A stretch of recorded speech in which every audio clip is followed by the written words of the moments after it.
एक प्यारे से गांव मधुपुर में रहने वाला एक छोटे गांव का सीधा साधा लड़का राहुल था।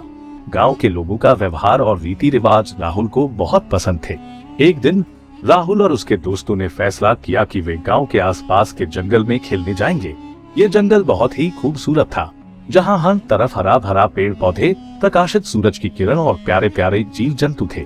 सुबह का समय था जब राहुल और उसके दोस्त जंगल की ओर बढ़ गए। राहुल के दोस्त रवि और सोनू भी उसके साथ थे। जंगल में पहुंचकर वे सभी अपने अपने पसंद के खेल खेलने लगे।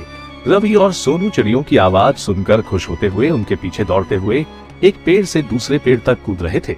राहुल को भी उनके साथ खेलने का मन था, लेकिन उसका ध्यान एक अलग जगह पर जा चुका था। राहुल ने एक चमकते हुए सोने के रंग का हिरण देखा जो पेड़ों के बीच में खड़ा था।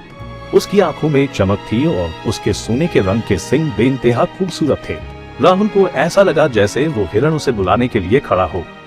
राहुल अपने दोस्तों को छोड़कर उस हिरण की तरफ बढ़ा। जैसे ही राहुल हिरण के पास पहुंचा, उसे लगा जैसे हिरण उससे बात कर रहा हो। राहुल को हैरानी हुई, लेकिन उसने अपनी साहस के साथ हिरण से बात करने का फैसला किया। वो हिरण, जिसका नाम सोना था, राहुल को अपनी कहानी सुनाने लगी। सोना एक चमत्कारिक हिरण थी जिसके पास अनोखी शक्तियां थी। कथाएं हर पल राहुल के लिए अनमोल थे। जंगल की हरी भरी घास और पेड़ों के बीच में राहुल और सोना एक दूसरे से बातें कर रहे थे। धूप के किरणों के साथ उन दोनों के चेहरे पर एक अनोखी चमक थी। सोना राहुल को अपनी चमत्कारिक शक्तियों के बारे में बताती रही और राहुल उसकी बातों में खो गया। उनकी मुलाकात जंगल में शुरू हुई थी, लेकिन अब उन दोनों का रिश्ता दोस्ती का हो चुका था। राहुल अपने दोस्तों को याद करके सोना से बोला, मेरे दोस्त भी यहाँ हैं, क्या मैं उन्हें यहाँ लेकर आऊं? सोना मुस्कुराई और राहुल से कहा, हाँ जरूर लेकर आओ, मुझे नए दोस्त बनाना बहुत पसंद है। राहुल खुशी से उछल पड़ा और अपने दोस्तों को बुलाने लगा। राहुल ने पेड़ों के बीच चमकते हुए सोने के रंग का हिरण देखा और उसकी तरफ बढ़ा। वो हिरण हर किसी के बस की बात नहीं था। उसके सोने जैसे रंग और चमक ने राहुल को मंत्रमुग्ध कर दिया था। राहुल धीरे धीरे उसके पास पहुंचा। डर के मारे उसने सांस भी रोक ली। हिरण भी राहुल को गौर से देख रहा था। उसने अपने सुंदर चमकते हुए सींगों को हिलाकर राहुल को इशारा किया कि वो उसके पास आ सके। राहुल ने सांस को बाहर छोड़ा और साहस के साथ कदम बढ़ाते हुए हिरण के पास गया।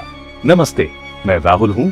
राहुल ने हिरण से बात करने की कोशिश की, लेकिन उसकी आवाज भारी और संकुचित थी। अचानक उस हिरण की मुख से एक मधुर और प्यारी आवाज सुनाई दी। नमस्ते राहुल, मुझे पता था कि तुम आओगे। मैं सोना हूँ, सोने का हिरण। हिरण ने मुस्कुरा कर कहा।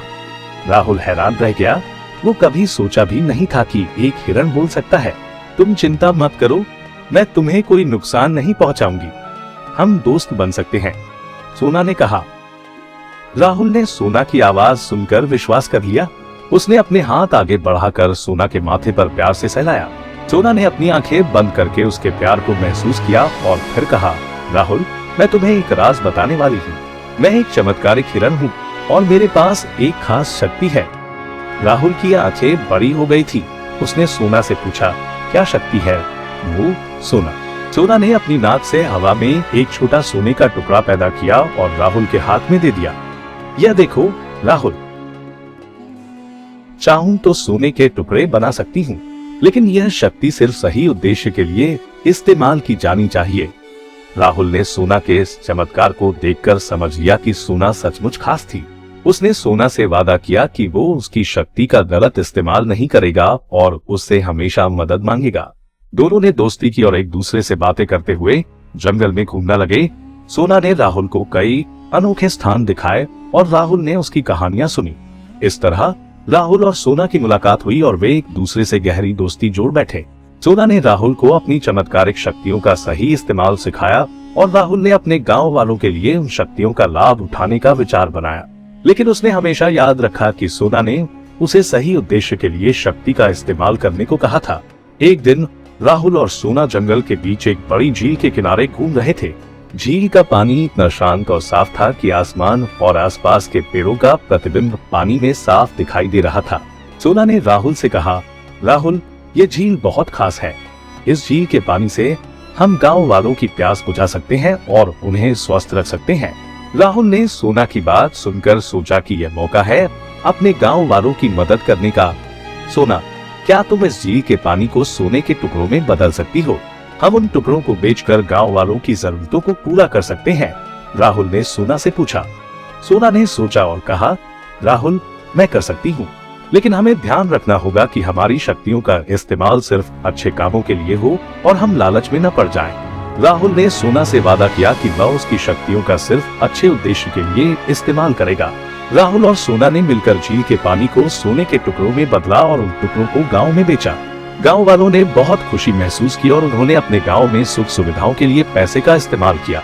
लेकिन राहुल हमेशा सोना की शक्तियों का सही इस्तेमाल करने की याद दिलाता रहा और गांव वालों से भी सीखता रहा। राहुल और सोना की दोस्ती और उनकी मदद से मधुपुर गांव में एक नई उमंग और नवजीवन आया। लोग अपनी जिंदगी में चमत्कारिक शक्तियों का इस्तेमाल करके एक दूसरे की मदद करने लगे और एक दूसरे से प्रेम, सम्मान और सहयोग से व्यवहार करते हुए सुख और समृद्धि का वातावरण बना रहता था। राहुल और सोना का रिश्ता दिन प्रतिदिन गहरा होता जा रहा था। दोनों अपने मन की बातें एक दूसरे से खुल के कहने लगे थे। एक दिन जब राहुल और सोना शाम के समय जंगल में घूम रहे थे, तब सोना ने राहुल से कुछ विचार व्यक्त किए। राहुल, मैंने तुम्हारी और तुम्हारे गांव वालों की मदद करने का एक फैसला लिया है, सोना ने कोमल स्वर में कहा। राहुल ने हैरानी भरे चेहरे से सोना को देखा और बोला, किस तरह की मदद? सोना, तुम्हारी चमत्कारी शक्तियों से। सोना ने मुस्कुरा कर कहा, हाँ राहुल, मेरी शक्तियों से मैं तुम्हारे गांव वालों को सुख और समृद्धि प्रदान कर सकती हूँ, लेकिन इससे पहले मैं तुमसे एक वादा चाहती हूँ। राहुल ने गौर से सोना की बात सुनी और उससे पूछा, कैसा वादा? सोना, मैं चाहती हूँ कि तुम्हारे गांव वाले मेरी शक्तियों का दुरुपयोग न करें और मुझे अपने लाभ के लिए इस्तेमाल न करें। उन्हें मुझसे सीखना होगा और अपने जीवन में अच्छे आचरण और प्रेम भरे व्यवहार लाने की कोशिश करनी होगी। सोना ने अपनी शर्त रखी। राहुल ने थोड़ी देर सोचा और फिर सोना से कहा, सोना, तुम्हारी बात बिल्कुल सही है। मैं तुमसे वादा करता हूँ कि मैं गांव वालों को समझाऊंगा और उन्हें तुम्हारी शक्तियों का सही तरीके से इस्तेमाल करने के लिए तैयार करूंगा। लेकिन पहले मुझे अपने गांव के प्रधान से इस बारे में बात करनी होगी। सोना ने राहुल को समर्थन देते हुए कहा, ठीक है राहुल, तुम अपने गांव के प्रधान से बात करो और उन्हें हमारी योजना के बारे में बताओ। यदि वे इससे सहमत होते हैं, तब हम मिलकर गांव वालों की मदद कर सकते हैं। राहुल ने सोना की बात मान ली और दोनों ने एक दूसरे को दृढ़ विश्वास के साथ देखा। इस तरह राहुल ने अपने गांव में सुख और समृद्धि लाने के लिए एक नई योजना सोची, जिसमें सोना का साथ जरूरी था। अब उनका अगला कदम गांव के प्रधान से मिलना था और उन्हें सोना के बारे में बताना था। राहुल और सोना का रिश्ता दिन प्रतिदिन गहरा होता जा रहा था। दोनों अपने मन की बातें एक दूसरे से खुलकर कहने लगे थे। एक दिन जब राहुल और सोना शाम के समय जंगल में घूम रहे थे, तब सोना ने राहुल से कुछ विचार व्यक्त किए। राहुल, मैंने तुम्हारी और तुम्हारे गांव वालों की मदद करने का एक फैसला लिया है, सोना ने कोमल स्वर में कहा। राहुल ने हैरानी भरे चेहरे से सोना को देखा और बोला, किस तरह की मदद? सोना, तुम्हारी चमत्कारिक शक्तियों से। सोना ने मुस्कुरा कर कहा, हाँ राहुल, मेरी शक्तियों से मैं तुम्हारे गांव वालों को सुख और समृद्धि प्रदान कर सकती हूँ, लेकिन इससे पहले मैं तुमसे एक वादा चाहती हूँ। राहुल ने गौर से सोना की बात सुनी और उससे पूछा, कैसा वादा? सोना, मैं चाहती हूँ कि तुम्हारे गांव वाले मेरी शक्तियों का दुरुपयोग न करें और मुझे अपने लाभ के लिए इस्तेमाल न करें। उन्हें मुझसे सीखना होगा और अपने जीवन में अच्छे आचरण और प्रेम भरे व्यवहार लाने की कोशिश करनी होगी। सोना ने अपनी शर्त रखी। राहुल ने थोड़ी देर सोचा और फिर सोना से कहा, सोना, तुम्हारी बात बिल्कुल सही है। मैं तुमसे वादा करता हूँ कि मैं गांव वालों को समझाऊंगा और उन्हें तुम्हारी शक्तियों का सही तरीके से इस्तेमाल करने के लिए तैयार करूंगा, लेकिन पहले मुझे अपने गांव के प्रधान से इस बारे में बात करनी होगी। सोना ने राहुल को समर्थन देते हुए कहा, राहुल, तुम अपने गांव के प्रधान से बात करो और उन्हें हमारी योजना के बारे में बतलाओ। यदि वे इससे सहमत होते हैं, तब हम मिलकर गांव वालों की मदद कर सकते हैं। राहुल ने सोना की बात मान ली और दोनों ने एक दूसरे को दृढ़ विश्वास के साथ देखा। इस तरह राहुल ने अपने गांव में सुख और समृद्धि लाने के लिए एक नई योजना सोची, जिसमें सोना का साथ जरूरी था। अब उनका अगला कदम गांव के प्रधान से मिलना था और उन्हें सोना के बारे में बताना था। राहुल अपने दिल में सोचता है कि उसे सोना के बारे में गांव के प्रधान को बताना चाहिए। सोना की चमत्कारिक शक्तियों का गलत इस्तेमाल हो सकता है और राहुल समझदारी से इस मुद्दे को समझ रहा था। वह उस दिन शाम को प्रधान जी के घर चला जाता है। गांव के प्रधान पंडित रामनाथ एक बुद्धिमान और समझदार व्यक्ति थे। उनकी उम्र करीब 40 साल थी और उनका पूरा गांव उन्हें बहुत इज्जत देता था। उनका व्यवहार गांव वालों के साथ हमेशा न्यायप्रिय और प्रेम भरा होता था। प्रधान जी के घर पहुंचने पर राहुल थोड़ा घबराता है, लेकिन फिर हिम्मत जुटाकर उनसे मिलने जाता है। नमस्ते प्रधान जी, राहुल विनम्रता से कहता है। अरे राहुल बेटा, कैसे हो? क्या बात है, इतनी शाम को यहाँ कैसे? प्रधान जी प्यार भरी आवाज में पूछते हैं। राहुल उन्हें सारी बात बताता है, सोना के बारे में, उसकी शक्तियों के बारे में और उसके गांव में आने का प्रस्ताव।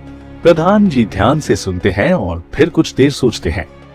पंडित जी, मैंने सोचा कि आपसे सलाह लेकर ही आगे बढ़ूं। सोने के चमत्कारिक शक्तियों को हमारे गांव में लाने से पहले हमें इसके सही तरीके से इस्तेमाल के लिए तैयार होना चाहिए, राहुल समझदारी से कहता है। प्रधान जी राहुल की बात सुनकर प्रसन्न होते हैं और कहते हैं, राहुल बेटा, तुमने बहुत अच्छा सोचा है। सोने के चमत्कारिक शक्तियों को हमारे लाभ के लिए इस्तेमाल करने की बजाय हमें उससे सीखना चाहिए, लेकिन पहले हमें गांव वालों को इस बात की तैयारी करवानी होगी। राहुल और प्रधान जी मिलकर एक योजना बनाते हैं। वो सबसे पहले गांव के सभी मुखियों को बुलाकर उन्हें सोना के बारे में बताते हैं। प्रधान जी उनसे कहते हैं कि वो अपने अपने परिवार में ये बात फैला दे और सभी को समझाएं कि सोना को लालच के लिए इस्तेमाल न करें, बल्कि उससे सीखना चाहिए। मुखिया लोग इस बात से सहमत होते हैं और अपने अपने घर जाकर ये संदेश फैलाने लगते हैं। गांव के प्रधान और राहुल ने सोना के आने से पहले सोचा कि गांव वालों को उसके सही तरीके से इस्तेमाल करने के लिए तैयार करना पड़ेगा। इसके लिए उन्होंने एक सभा का आयोजन किया, जहां सभी गांव वाले इकट्ठा होंगे और उन्हें सोना के बारे में बताया जाएगा। गांव के प्रधान ने सभा की रात एक बड़ी चौपाल पर आयोजित किया। चौपाल पर गांव वाले अपने अपने कामों से अलग होकर अलग अलग उम्र के लोगों, बच्चों और महिलाओं के साथ बैठे थे। वे सभी उत्सुक थे, क्योंकि उन्हें लगा कि आज उन्हें कोई चमत्कारिक चीज के बारे में बताया जाएगा। प्रधान जी ने सभा शुरू की और पहले राहुल को मंच पर बुलाया, सोना से मिली हुई अपनी अनुभूति गांव वालों के साथ बातें कर सके। राहुल ने ढेर सारी बातें की, जैसे सोना की सुंदरता, उसके सोने जैसे चमकदार रंग और उसकी चमत्कारिक शक्ति के बारे में। फिर प्रधान जी ने राहुल के अनुभव को सुनने के बाद गांव वालों को समझाया कि सोना को लालच के लिए इस्तेमाल न करें, बल्कि उससे सीखना चाहिए। उन्होंने कहा, दोस्तों, हमें हमेशा याद रखना चाहिए कि चमत्कारिक शक्तियों का उपयोग हमेशा समझदारी और संभाल से करना चाहिए। हमारे बीच आने वाली सोना हमें सुख और समृद्धि देने के लिए आ रही है, लेकिन हमें उससे कुछ सीखने की भी सोच रखनी चाहिए। गांव वाले इस बात को समझते हैं और एक दूसरे से बात करते हैं, ताकि वे सोना का स्वागत करने के लिए तैयार हो जाएं। चर्चा के दौरान एक बुजुर्ग ने कहा, हमें सोना से सीखना चाहिए कि हम एक दूसरे के प्रति किस प्रकार प्रेम और सम्मान दिखाएं, ताकि हमारे जीवन में सुख और समृद्धि बनी रहे। ये बात गांव वालों के बीच गहराई से उतर गई और वे सब एक साथ मिलकर अपने जीवन में परिवर्तन लाने की सोच बना लेते हैं। एक सुबह जब सूरज के पहले किरण मधुपुर गांव को जगाने लगी, राहुल अपने नए दोस्त सोना को गांव में लेकर आता है। गांव वाले सभी लोग एक दूसरे से मिलकर चर्चा कर रहे होते हैं और सोना के आगमन का बेसब्री से इंतजार कर रहे होते हैं। गांव के प्रधान ने पहले ही सभी गांव वालों को इकट्ठा करके सोना के बारे में बताया था और अब वे सभी उसके चमत्कारिक शक्तियों और ज्ञान से लाभ उठाने के लिए उत्सुक थे। सोना मधुपुर गांव में अपनी सुंदर पीली चाल लेकर प्रवेश करती है और उसके साथ राहुल भी होता है। गांव वाले सोना को देखकर चमत्कृत हो जाते हैं। सोना की सुंदरता और चमक उनके दिलों को छू जाती है। सभी बच्चे खुशी से झूम उठते हैं और सोना के आसपास घूमने लगते हैं। गांव के प्रधान सोना से मिलने के लिए आगे बढ़ते हैं और उसका स्वागत करते हैं। वे सोना को धन्यवाद देते हैं कि उसने अपनी चमत्कारिक शक्तियों से गांव में आकर उन्हें सुख और समृद्धि देने का निर्णय लिया। सोना गांव के प्रधान से विनम्रता से मुस्कुराते हुए कहती है कि वह सिर्फ उन्हें सही मार्ग पर चलने का ज्ञान देना चाहती है। सोना अपनी चमत्कारिक शक्तियों का प्रदर्शन करने लगती है।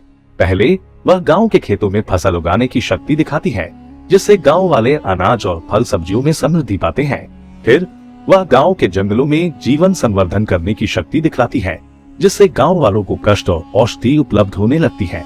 गांव वाले सोना की इन चमत्कारिक शक्तियों से प्रभावित होकर उसकी ओर आकर्षित होते हैं, लेकिन वो राहुल और गांव के प्रधान की बातों को याद करके सोना से सीखने की सोच बनाते हैं। गांव के लोग, बच्चे से लेकर बुजुर्ग, सोना से ज्ञान और अनुभव प्राप्त करना चाहते हैं। सोना सभी गांव वालों को एक साथ बैठा कर उन्हें धैर्य, समझदारी और प्रेम भरे व्यवहार के महत्व के बारे में ज्ञान देती है। वो उन्हें बताती है कि लालच और स्वार्थ से दूर रहकर एक दूसरे के साथ सहयोग और प्रेम से जीवन में खुशी और समृद्धि पाई जा सकती है। गांव वाले सोना की बातों पर अमल करने लगते हैं। वे अपने पड़ोसियों, रिश्तेदारों और दोस्तों के साथ सहयोग और प्रेम से व्यवहार करने लगते हैं। सोना के ज्ञान और अनुभव से प्रेरणा लेकर वे अपने जीवन में उतरवासूली, द्वेष और लालच को दूर करके एक नया जीवन शैली अपनाते हैं। इसी दौरान सोना गांव के बच्चों से भी मिलने लगती है। वो उन्हें प्यार और स्नेह से समझाती है कि जीवन में धैर्य और समझदारी से काम लेना कितना जरूरी है। बच्चे सोना की बातों को ध्यान से सुनते हैं और उससे सीखने की कोशिश करते हैं। सोना उन्हें कहानियों और पहेलियों के द्वारा समझदारी और धैर्य का ज्ञान देती है, जिससे बच्चों को समझने में आसानी होती है। धीरे धीरे सोना के ज्ञान से प्रभावित होकर मधुपुर गांव का माहौल बदलने लगता है। लोग एक दूसरे के प्रति अधिक प्रेम और सम्मान दिखाने लगते हैं। किसान अपने खेतों में धैर्य और समझदारी से काम करने लगते हैं, जिससे उनकी फसल बेहतर होती है। गांव के व्यापारी भी लालच से दूर होकर ईमानदारी और दयालुपन से व्यवहार करने लगते हैं। एक दिन एक बड़ी समस्या गांव में उभर कर सामने आती है। एक भूकंप से गांव की धरती फट जाती है और गांव का एक हिस्सा बहुत नुकसान उठाता है। गांव वाले घबरा जाते हैं, लेकिन सोना उन्हें समझदारी और धैर्य से काम लेने की सलाह देती है। सोना के ज्ञान और शक्तियों के सहारे गांव वाले समस्या का समाधान ढूंढते हैं और मिलकर अपने गांव को पुनर्निर्माण करते हैं।